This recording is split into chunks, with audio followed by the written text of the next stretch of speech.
Hello everyone, thank you so much for coming back to my channel. So आज की video होगी हमारी paragraph 2 पे।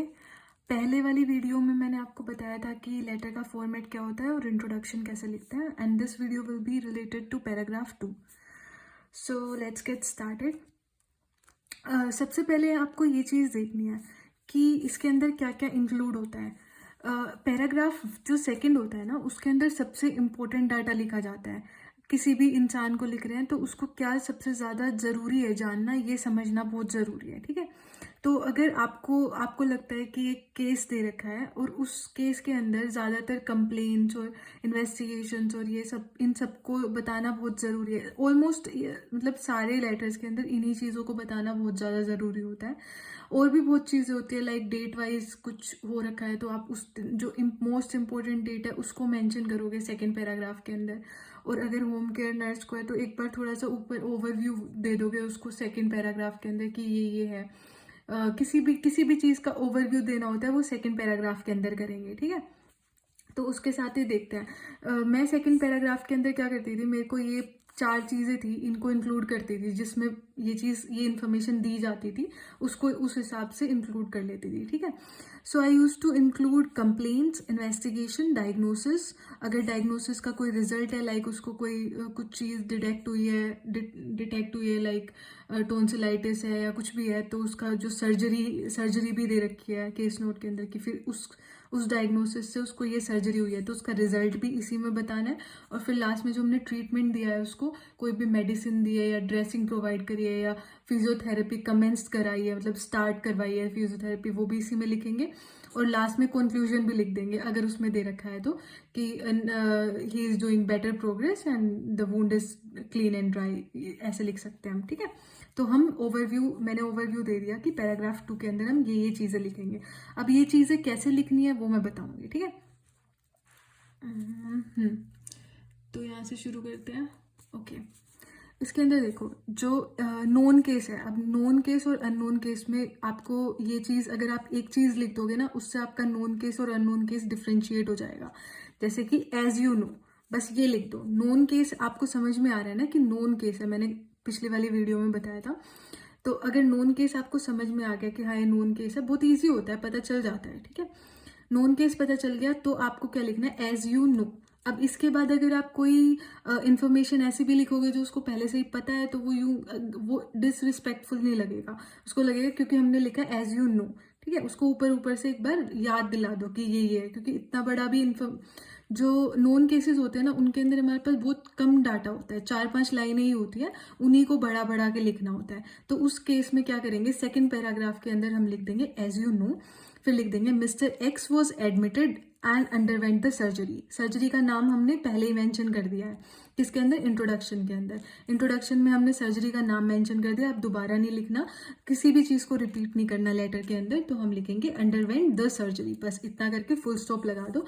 फिर अपनी नेक्स्ट लाइन शुरू कर लो, फिर उसको present condition of the patient बता दो। ठीक है, नोन केस के अंदर एज यू नो करके कोमा लगाना है, ये कोमा इंपॉर्टेंट है। फिर mister x was admitted and underwent the surgery, फिर प्रेजेंट कंडीशन लिख दो। ठीक है, अब आता है हमारा known case. In case of known case, अब आता है नोन केस। नोन केस के अंदर क्या है आपको लिखनी है, सारी चीज़ें बतानी है नोन केस के अंदर, तो है अननोन केस के अंदर, सॉरी, अननोन केस के अंदर सारी चीज़ें बतानी है।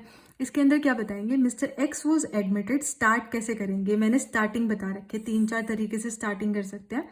मिस्टर एक्स, जो भी उसका आदमी का नाम है वो लिख दो। Mister x was admitted, present या फिर प्रेजेंटेड, दो चीज़ें लिख सकते हैं। एडमिटेड कब लिखते हैं, जब वो हॉस्पिटलाइज्ड हो चुका है, उसको 2-3 दिन हो चुके हैं हॉस्पिटल के अंदर।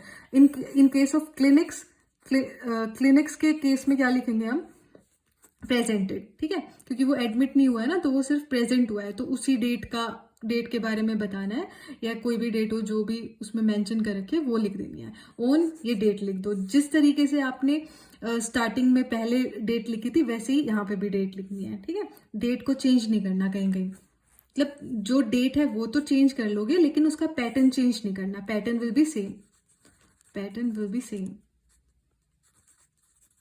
ओके, सो इसमें क्या है, मिस्टर एक्स वॉज एडमिटेड या फिर प्रेजेंटेड ऑन 9 जो भी इसकी डेट है विद कंप्लेन्स। देखो अब कंप्लेन का भी बताती हूँ तुम्हें, अगर हमने एस लगा दिया कंप्लेंट, स्पेलिंग हमेशा यही आएगी, वो एन वो वाली चीज मत करना, ठीक है, एन लगा के एस मत करना, टी आएगा इसमें।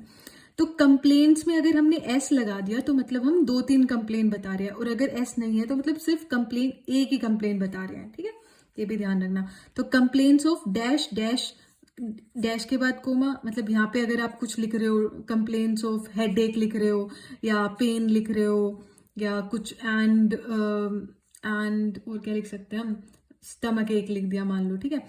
तो अगर हमने ये तीन कंप्लेन, फटीक लिख दिया, कुछ भी लिख दिया, अगर 3 कंप्लेन लिखी है, उसकी 3 या 4 जितनी भी लिखी है, तो हमें कोमा हर कंप्लेन के बाद लगाना है। एंड से पहले भी कोमा आएगा।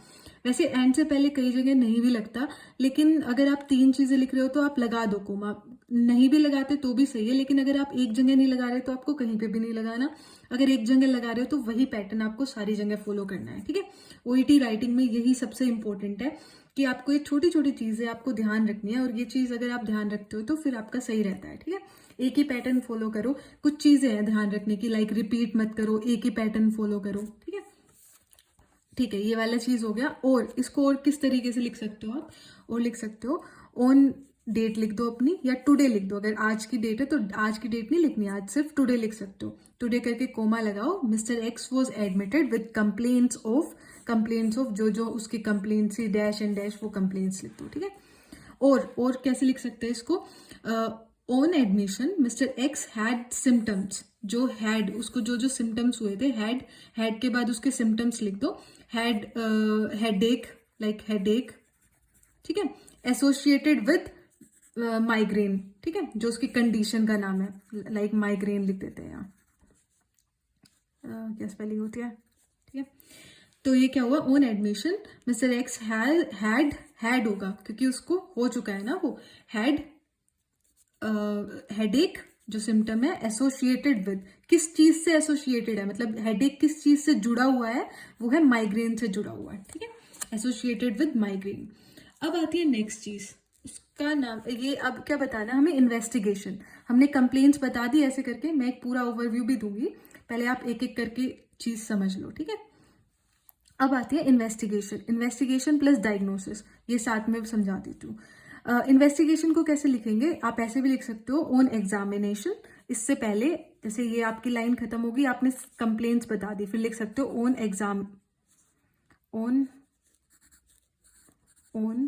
एग्जामिनेशन या असेसमेंट या इन्वेस्टिगेशन, ठीक है। तो हमें इन्वेस्टिगेशन बताने से पहले क्या लिख सकते हैं, ऑन एग्जामिनेशन, असेसमेंट या फिर इन्वेस्टिगेशन, उसके बाद कोमा आ जाएगा, ठीक है। कोमा के बाद आप ये लिखोगे, he has undergone diagnostic procedure such as, diagnostic procedure क्या क्या, जैसे 3-4 प्रोसीजर्स हो गए उसका, सीटी स्कैन हो गया या अल्ट्रासाउंड हो गया, यूएसजी हो गया, पूरा फुल लिखना है, ये मैं वैसे समझाने के लिए बता रही हूँ। और उसका कुछ और भी प्रोसीजर हो गया हमारा, ठीक है, सीटी स्कैन या ब्लड टेस्ट भी हो गया उसका, ब्लड टेस्ट, तो आप डैश में वो लिख दोगे, such as dash and dash as well as dash, ठीक है, एज वेल एज एंड, ऐसी ऐसी चीजें यूज करोगे ना तो और अच्छा लगेगा आपका लेटर। फिर उसके बाद कोमा लगाना है, विच से पहले कोमा आएगा, विच कन्फर्म द डायग्नोसिस। अब डायग्नोसिस पूरा नहीं बताएंगे हम कि डायग्नोसिस क्या है, क्योंकि वो हमने पहले ही इंट्रोडक्शन में बता दिया है, ठीक है, जिस बारे में हम लिख रहे हैं वो चीज हमने पहले ही बता दिया। तो कन्फर्म द डायग्नोसिस, बस कन्फर्म्ड द डायग्नोसिस, डायग्नोसिस नहीं लिखेंगे, ठीक है। ही हैज अंडरगोन, देखो अब एक और चीज बता देती हूँ मैं आपको, अंडरगोन, क्या लिख दिया मैंने, सॉरी, अंडरगोन, अंडरवेंट। अब इन दोनों में क्या डिफरेंस है, अगर हम अंडरवेंट लिख रहे हैं तो इससे पहले कुछ नहीं लिखेंगे, ठीक है। अंडरगोन लिख रहे हैं तो उससे पहले हम लिखेंगे हैज या हैड, कुछ भी, ठीक है, कि कुछ ग्रामर की चीज होती है, इसको इतना समझने की जरूरत नहीं है, बट ये आप याद रखना कि अंडरगोन से पहले हैज आएगा, ठीक है। अगर आपको डिटेल में पढ़ना है तो आप कोई ग्रामर वाली वीडियो देख सकते हो, इसमें यही है कि अंडरवेंट से पहले कुछ नहीं आएगा और अंडरगोन से पहले हैज आएगा, ठीक है। अब आता है ये हो गया हमारा, ठीक है। तो अगर मैं हमेशा एक ही चीज़ लिखती थी, इसमें मैंने आपको समझाने के लिए अलग लिख दिया। मैं हमेशा अंडरवेंट ही लिखती थी ताकि कंफ्यूजन ना हो। अंडरवेंट से पहले पहले कुछ नहीं आता तो अंडरवेंट लिख दो सीधा, ठीक है। Okay fine, so let's proceed. Okay, तो अब ये वाली चीज़ होगी हमारी। उससे उसके बाद हम लिख सकते हैं, या हम इस चीज़ को और कैसे लिख सकते हैं, कॉन्सिक्वेंटली। हमने ये वाली डिटेल बता दी कि कंप्लेन हमारी ये थी, ठीक है। उसके बाद कॉन्सिक्वेंटली कि उन कंप्लेन्स की वजह से वो उसकी इन्वेस्टिगेशन कराई गई, राइट। तो मैंने लगा दिया कनेक्टर। कनेक्टर बहुत ज़्यादा इंपॉर्टेंट है आपकी ओईटी राइटिंग के अंदर, ठीक है। तो अगर कनेक्टर्स 4-5 कनेक्टर्स सीख लो और वो कनेक्टर्स जगह पे लगाते जाओ और आपको दिखेगा कि कितनी अच्छी आपकी राइटिंग हो गई है, ठीक है। कॉन्सिक्वेंटली मतलब कि जो ये कंप्लेंट्स थी ना, इसी वजह से उसका इन्वेस्टिगेशन हुआ, राइट। इसी वजह से वो कुछ भी अंडरगोन हुआ, किसी भी प्रोसीजर के अंडरवेंट हुआ। तो इसमें मैंने लिख दिया कॉन्सिक्वेंटली कोमा, कनेक्टर के बाद हमेशा कोमा आएगा, या कनेक्टर से पहले अगर 2 लाइनों के बीच में नहीं, आप सीधा डॉट लगा के सीधा कनेक्टर लिखना, ठीक है। कॉन्सिक्वेंटली कोमा लगा के ही अंडरवेंट खाली, कुछ पहले नहीं आएगा। ही अंडरवेंट अ प्रोसीजर, कोई भी प्रोसीजर, अ सीटी स्कैन, ठीक है, या ईसीजी से पहले एन आएगा, ठीक है। ईसीजी, क्योंकि ई है ना वो, तो इसलिए ध्यान रखना। Procedure which revealed his dash, कोई नया डायग्नोसिस बनता है तो वो डायग्नोसिस, रिवील्ड हिज डायग्नोसिस भी लिख सकते हो अगर आपने पहले मेंशन कर रखा है। अगर नहीं कर रखा तो यहाँ पे आके अपना डायग्नोसिस लिख दो, ठीक है। ये विच रिवील्ड डैश, ठीक है। अगर मान लो सर्जरी हुई है तो आपने इंट्रोडक्शन में तो सर्जरी का नाम लिख दिया, और यहाँ पे आप लिख सकते हो किस वजह से सर्जरी हुई है, वो चीज रिवील कर सकते हो यहाँ। Underwent surgery, underwent a procedure, कोई प्रोसीजर, ईसीजी, विच रिवील्ड स्ट्रोक या कार्डियक अटैक, कुछ भी कर सकते हैं हम, ठीक है। और एक और तरीका है इन्वेस्टिगेशन लिखने का, dash indicated dash, like ECG indicated, ECG ने बताया कि उसको स्ट्रोक था, सॉरी स्ट्रोक नहीं, वो हार्ट अटैक आया था, ठीक है। ईसीजी इंडिकेटेड हार्ट अटैक, बस ऐसे, मतलब ये मैं एग्जाम्पल दे रही हूँ, ऐसा नहीं होगा उसके अंदर, वो आपको सारी चीजें दी गई होंगी, ठीक है। अब आता है इसका एग्जाम्पल भी, एक और एग्जाम्पल मैंने लिखा हुआ है, कंप्यूटेड टोमोग्राफी, जो सीटी स्कैन होता है, यही है ना, हाँ, CT scan indicated dilated ascending aorta and type A dissection, ठीक है। ये एग्जाम्पल हो गया इंडिकेटेड, यहाँ मैंने यूज कर दिया। तो आप ऐसे एक सेंटेंस बना सकते हो इसके अंदर। ये सारी चीजें आपको केस नोट में ही मिलेगी और उसी से आपको ये सेंटेंस बनाने हैं। मैं ये इसलिए बता रही हूँ क्योंकि मैंने इस चीज को अलग से लिख लिया था यार, क्योंकि मेरे को दिख रहा था कि ये बार बार यही एक ही चीज आ रही है और मैं इस चीज को कंसाइज नहीं कर पा रही हूँ और इस चीज को बना नहीं पा रही हूँ। इसलिए मैंने ऐसे ऐसे लाइंस बना ली थी अपनी, कि ताकि अगर मुझे कुछ भी ऐसा दिखता है तो मैं ऐसी लाइंस के अंदर उस चीज को डाल दूंगी, ठीक है, उस डाटा को ऐसी लाइंस पे फिल कर दूंगी। तो अगर आपको ये चीज समझ में आती है तो बहुत अच्छी चीज है यार। इसके आप नोट्स भी बना सकते हो, ठीक है। आप इसके नोट्स बना सकते हो और फिर उस चीज़ को जब भी आप लेटर लिखो उससे पहले एक बार रिवाइज कर लो। मैं हमेशा रिवाइज करती थी अपना लेटर लिखने से पहले इस चीज़ को, ठीक है। तो आप भी कर सकते हो, हर चीज़ के नोट्स बना लो ताकि एंड टाइम में आपको प्रॉब्लम ना आए। अब आता है हमारा ट्रीटमेंट। हम ट्रीटमेंट को कैसे लिखेंगे? अगर कुछ नहीं समझ में आ रहा है तो आप कमेंट कर सकते हो, मैं उस चीज़ का ट्राई करूँगी कि मैं उसको आपको समझा सकूँ, ठीक है। अब आता है ट्रीटमेंट। ट्रीटमेंट को हम कैसे लिखेंगे कि जो हमारी मेडिसिन का नाम दे रखा है या कुछ भी, या फिजियोथेरेपी इनिशिएट करी है उन्होंने, या ड्रेसिंग के लिए बोला है, कुछ भी बोला है, तो वो सारा ट्रीटमेंट के अंदर आ जाता है। तो हमें नेक्स्ट ट्रीटमेंट बताना है। सबसे पहले हमने कंप्लेन बता दी कि इसी तरीके से फॉलो होगा, ठीक है। आपको ये ऊपर नीचे नहीं करना, क्योंकि ये एक तरीका है। हमेशा हमें बताया जाता है ना नर्सिंग में कि भाई, या नर्सिंग या किसी भी डॉक्टर या कोई भी हो, कोई भी इंसान हो, बताया जाता है कि सिस्टमैटिक तरीके से होता है। तो सबसे पहले आप कंप्लेन बताओगे, उसके बाद आप बताओगे इन्वेस्टिगेशन, उसके बाद आप उसका इन्वेस्टिगेशन के साथ उसका डायग्नोसिस भी बता सकते हो, उसके बाद आप बताओगे कि क्या ट्रीटमेंट दिया, ठीक है। ये पैटर्न फॉलो करना है। फिर उसके बाद आप उसको कंक्लूड कर सकते हो, या कंक्लूड करके बता सकते हो, या उसका रिजल्ट बता सकते हो कि क्या कि क्लीन एंड ड्राई है वूंड, या कुछ भी ऐसे है, ठीक है। अब आता है देयरफॉर इसको ट्रीटमेंट को कैसे लिख सकते हैं, मैंने एक और कनेक्टर यूज कर दिया यहाँ पे। मैं कनेक्टर इसलिए लिखे हैं ताकि आपको इस चीज का पता हो कि कनेक्टर्स कैसे यूज करते हैं। अब देयरफॉर का मतलब होता है कि इसीलिए, ठीक है। देयरफॉर का मतलब होता है इसीलिए, और हाउएवर का मतलब होता है कि जो मैंने बात बताई है वो तो ठीक है, लेकिन हाउएवर उसका वूंड तो क्लीन है, his wound is clean, however he still have pain. मतलब कि एक बात बता दी उसका कॉन्ट्रास्ट कि उसको अभी भी पेन है, उसका वूंड तो ठीक है लेकिन उसको पेन है, तो इसलिए हम लिखेंगे हाउएवर, हाउएवर, ठीक है। ये कनेक्टर्स होते हैं, उसके बाद भी आप कोमा लगाओगे, यहाँ फुल स्टॉप है और ये कोमा, ठीक है। ओके फाइन, सो हम ट्रीटमेंट के बारे में डिस्कस कर रहे थे। Therefore comma, treatment was commenced, commenced मतलब होता है स्टार्टेड, स्टार्टेड कि स्टार्ट हुआ है, वो मेडिसिन या वो फिजियोथेरेपी या कुछ भी वो स्टार्ट कराई गई है उसकी। Treatment was commenced for 3 months such as, क्या क्या, सच एज, उसके बाद जो मान लो 3-4 ट्रीटमेंट है या कुछ भी है तो आप लिख सकते हो, 2 ट्रीटमेंट है तो मेडिसिन का नाम लिख दिया। मेडिसिन के नाम के बाद हमेशा कोमा आएगा, ठीक है। और मेडिसिन का नाम आपको देखना है, अगर उसका उसका कोई केमिकल नेम है तो उसको आप शॉर्ट में लिख सकते हो, लेकिन अगर आपको पता है कि वो एक उसका जेनरिक नेम को आप वैसे लिख सकते हो, और उसका ब्रांड नेम हो या कुछ भी हो तो उसको आप हमेशा बड़ा ही लिखोगे, ठीक है। वैसे ये चीज उसमें पता चल जाती है, केस नोट में जैसे लिखा हो वैसे ही लिख दो, तो ये चीज देख लेना, क्योंकि वो भी तो वही लिखेंगे ना जो मेन ब्रांड नेम को जैसे लिखते, तो जैसा उसमें लिखो वैसे लिख दो। तो बी कैपिटल करके मैंने लिख दिया, उसके बाद एक कोमा लगा दो कि ये मेडिसिन हमने लिख दी कोमा, उसके बाद उसकी डोज लिख दी हमने 0.5 mg वंस डेली, यहाँ कोई कोमा नहीं आएगा, वंस डेली पूरा स्ट्रेट लिख दो, वंस डेली। उसके बाद हमने लिखा है 2 hours बिफोर मील, तो उससे पहले एक ऐसे करके ऐसे कोमा लगा दो हमेशा। मतलब हर जगह ऐसे ऐसे जैसे एक लाइन हो ना, तो ट्राई करना कि ऐसे ऐसे कोमा बार बार ना लगाओ, लाइक यहाँ लगा दिया, यहाँ लगा दिया, अब यहाँ पे हम ये वाला कोमा लगा देंगे, ठीक है। उसके बाद 2 hours before meals and dash. उसके बाद अनदर वन, कोई दूसरी दवाई है लाइक आइब्रूफिन है तो उसको भी ऐसे ही लिखना है, तो फिर आप यहाँ लिख सकते हो या यहीं पे फुल स्टॉप लगा के खत्म कर सकते हो, ठीक है। ऐसा कर सकते हो, तो इस तरीके से आप अपनी मेडिसिन के बारे में लिख सकते हो। आई होप आप समझ रहे हो इस चीज को, ठीक है।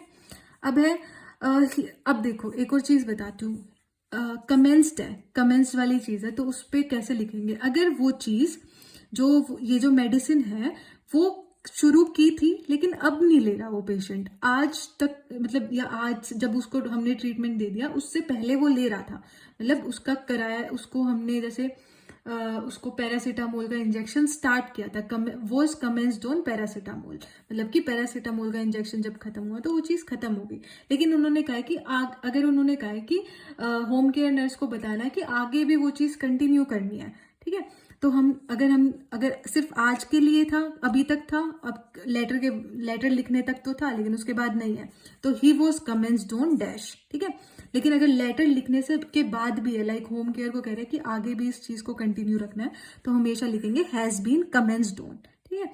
ये छोटी छोटी ग्रामर वाली चीज मैं इसलिए बता रही हूँ क्योंकि यही है बस, इसमें ओईटी में पूरी टेंसेज और इतनी सारी चीजें समझने की जरूरत नहीं है। अगर ये छोटी छोटी चीजों का भी ध्यान रखोगे तो भी आपका लेटर बहुत अच्छा हो जाएगा, ठीक है। ये तो मैं कुछ कुछ चीजें बता रही हूँ, अगर आपको कुछ चीज समझ में आए, हाँ ये बार बार यूज हो रही है, तो उसको अपनी नोटबुक में लिख लो कि ये वाली ग्रामर वाली चीज यूज हो रही है। और कोई ग्रामर लाइक कोमा है या द कहाँ पुट करना है या ए कहाँ पुट करना है, ये नहीं समझ में आ रहा है तो आप उस चीज की अलग से एक वीडियो देखो और उससे आपको समझ में आ जाएगा, ठीक है। ये है ही वॉज कमेंस, मतलब कभी हुआ था, स्टार्ट हुआ था लेकिन अब नहीं है, आगे नहीं कंटिन्यू करना। अगर हैज बीन कमेंस मतलब कि वो आगे भी कंटिन्यू करना है, लाइक केस नोट में ऊपर दे दिया कि पैरासीटामोल हमने उसकी स्टार्ट कर दी, ठीक है। और आपको फिर दिख रहा है कि नीचे जाके आपने देखा कि जो हमारी मतलब उन्होंने जो कह रखे है कि होम केयर नर्स को क्या क्या इंस्ट्रक्शंस देने हैं वो सब लिखा हुआ है, तो उसमें भी लिखा हुआ है कि पैरासीटामोल को कंटिन्यू रखना है। तो आप यूं नहीं है कि 2 जगह अलग अलग मेंशन करोगे, आप सिर्फ लिख दोगे ही हैज बीन कमेंस्ड ऑन, इससे पता चल गया कि उसको स्टार्ट भी कराया पैरासीटामोल और आगे भी बढ़ाना है, ठीक है। ये चीज आपको समझ में आ जाएगी।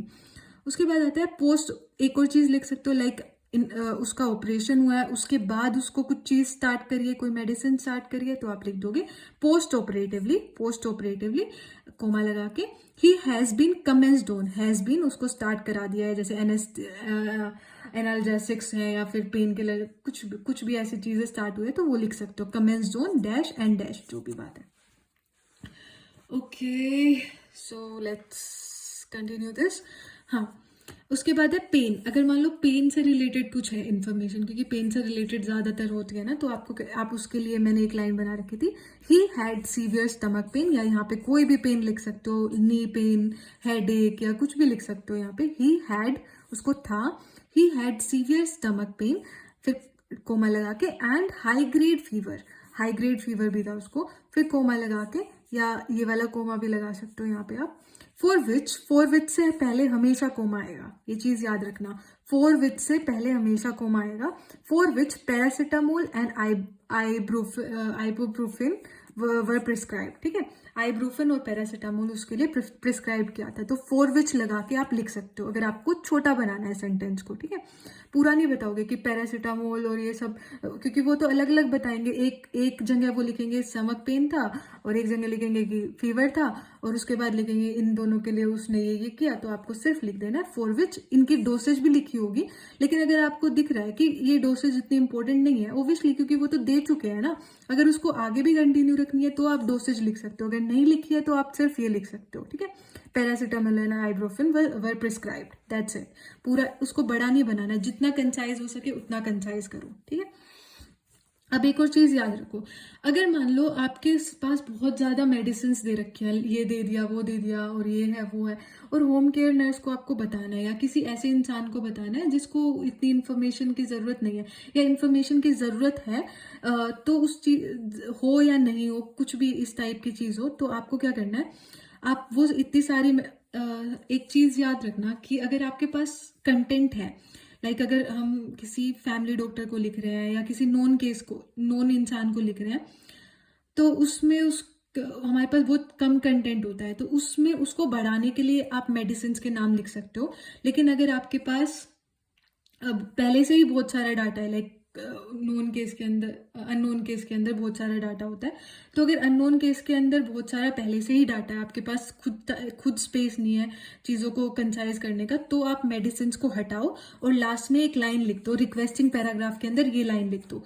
बिसाइड्स दैट कोमा लगा के, she needs to continue with her prescribed medication which is attached, ठीक है, विच इज अटैच्ड, बस इतनी सी ये लाइन लिख दो तो आपकी सारी मेडिसिन इसमें कवर हो जाएंगी, ठीक है, ये लाइन लिख दो, इसमें आपकी सारी मेडिसिन कवर हो जाएंगी। अब ये मैंने क्या लिखा है, किसके अंदर, रिक्वेस्टिंग पैराग्राफ के अंदर लिखना है, ये लास्ट में बिल्कुल एंड में, जब आप should you have any further query लिखते हैं ना, उससे पहले आप ये लिख दो। अब नेक्स्ट है हमारा कंक्लूजन देना चाहो तो दे सकते हो, अगर आपके पास पहले ही बहुत कंटेंट है, नहीं भी देना चाहते तो वो आपकी विश है, लेकिन उस चीज़ को कैसे दे सकते हैं, लाइक उन्होंने ये बताया कि उसको हमने ड्रेसिंग करी थी, पेन किलर दिया था, ये किया था वो किया था, और अब वो ठीक है, उसके बाद आपको कुछ और इन्फॉर्मेशन देनी है, अब वो ठीक है, ऐसा कुछ केस नोट में बड़ी कहानी बताई होगी, उसको आप छोटा सा आप लिख सकते हैं, he responded well to the treatment, ठीक है, इसको आप कहीं पे भी, अगर आपको पैराग्राफ भी बड़ा लगाना है तो उसमें भी आप इस चीज को यूज कर सकते हो। He responded well to the treatment as evidenced by improved appetite and lessened symptoms. As evidenced by improved appetite, मान लो कुछ और है, कुछ और क्या हो सकता है, lessened symptoms, कि उसको पहले तो बहुत ज़्यादा पेन था लेकिन अब धीरे धीरे उसका कम हो गया है, तो उस कम पे ध्यान दो, जो अब रिसेंटली उसकी कंडीशन है ना, पूरा का पूरा ध्यान हमारा उसी चीज़ पे होना चाहिए। जब आपका पूरा का पूरा ध्यान उसी पे होगा तो आपको रेलेवेंट डाटा बिल्कुल आसानी से मिल जाएगा, ठीक है। अब देखो, लेसेंट सिम्टम्स पूरा नहीं बताएंगे कि उसका पेन इतना था अब कम हो गया, उसका ये इतना था अब कम हो गया, पूरा जो हमने पहले से ही बता दिया उसी को कह दो कि अब उसके हम एविडेंस बाय लेसेंट सिम्टम्स, या फिर वुंड हीलिंग, अगर वुंड हीलिंग है, ये मैंने कोमा ब्रैकेट ऐसे लगा, मतलब ये चीज़ इसलिए लगाई है स्लैश, ताकि आप लोग इस चीज़ को आप देख सको, मतलब अलग अलग कंडीशन के हिसाब से यूज़ कर सको। लेसेंट सिम्टम, वुंड हीलिंग, या फिर इम्प्रूव्ड मोबिलिटी, अगर उसकी मोबिलिटी इम्प्रूव हो गई है तो वो लिख सकते हो। तो इस तरीके से आप कंक्लूजन लिख सकते हो। या सबसे easy line, now the wound is clean and dry, she has made a good recovery, ऐसे लिख दो, सिंपल ये चीज़ लिख दो अगर आपके पास कम स्पेस है तो। Now the wound is clean and dry, या और कोई कुछ लिखना है तो she has made a good recovery, बस इतना। ठीक है, ये आपका पूरा का पूरा पैराग्राफ बन जाता है इस तरीके से, सेकेंड वाला। थर्ड वाले पैराग्राफ में यार आप लोगों ने पूछा था कि क्या क्या होता है, तो उसमें हम सारी चीज़ें लिख देंगे। पास मेडिकल हिस्ट्री पेशेंट की, जो थर्ड पैराग्राफ है उसकी भी मैं नेक्स्ट वीडियो बनाऊंगी, शायद कल ही अपलोड कर दूँ, ट्राई करूंगी। उसमें आपको लिखनी होती है सोशल हिस्ट्री, पास मेडिकल हिस्ट्री, या फिर कोई भी ऐसा डाटा जो कि इतना इंपॉर्टेंट नहीं है पर कहीं ना कहीं उस चीज़ की ज़रूरत है। लाइक एज केयर सेंटर में हम लिख रहे हैं तो उसके अंदर आपको पेंशन के बारे में और ये सब बताना होता है, तो वो चीज़ आप थर्ड पैराग्राफ में बना दो। ठीक है, जैसे जैसे आप प्रैक्टिस करोगे, लाइक आप जब 20 लेटर्स लिख लोगे तब आपको इन चीज़ों का पता चलेगा कि हाँ ये चीज़ें, ये लाइन्स है, ये कितनी इंपॉर्टेंट है। अब ये भी पता लग रहा होगा क्योंकि आप लोग लिख रहे होगे इस चीज़ को, लेकिन 20 लेटर्स के बाद आपके अंदर खुद कॉन्फिडेंस आ जाता है, आपको खुद समझ में आने लग जाता है कि हाँ अब कर सकते हैं हम। जब आप 20 लेटर्स कर लोगे तब आप C+ ग्रेड अचीव कर लोगे, जब 20+, ठीक है 20+। जब आप 40+ कर लोगे, इसको थोड़ा 30 कर देते हैं यार, ठीक है, 30+ कर लोगे तो C+, और 40+ लेटर कर लोगे तो आपका B आएगा।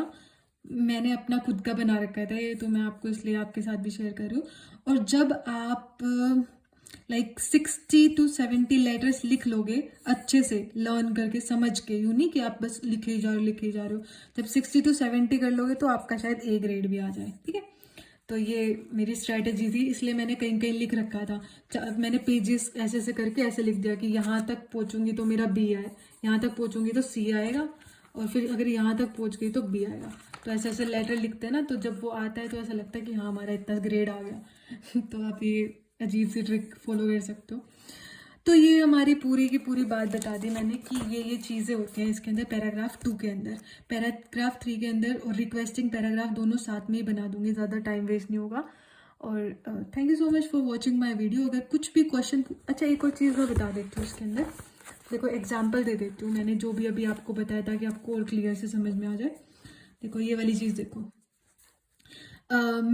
मिसेस डेविस है ये, was admitted with untreated right shoulder osteoarthritis following the, अब देखो फॉलोइंग और फॉलोड बाय, इसमें भी कंफ्यूजन होती होगी लोगों को। फॉलोइंग ऐसा लिख दिया कुछ, तो मतलब कि कुछ चीज हुई थी उसके बाद ये कोई दूसरी चीज हो गई। ठीक है, फॉलोइंग, हाँ फॉलोइंग दिस, ठीक है, कुछ चीज हुई थी उसके बाद ये हो गया। अब आता है followed by,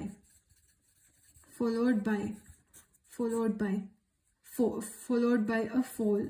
he was admitted कि वो एडमिट हुआ गिरने के बाद, फॉलोड बाय मतलब कि ये चीज पहले हुई है, 1, ये चीज बाद में हुई है। फॉलोइंग में ये पहले हुई है और ये चीज बाद में हुई है। ठीक है, ऐसे ध्यान रख लो।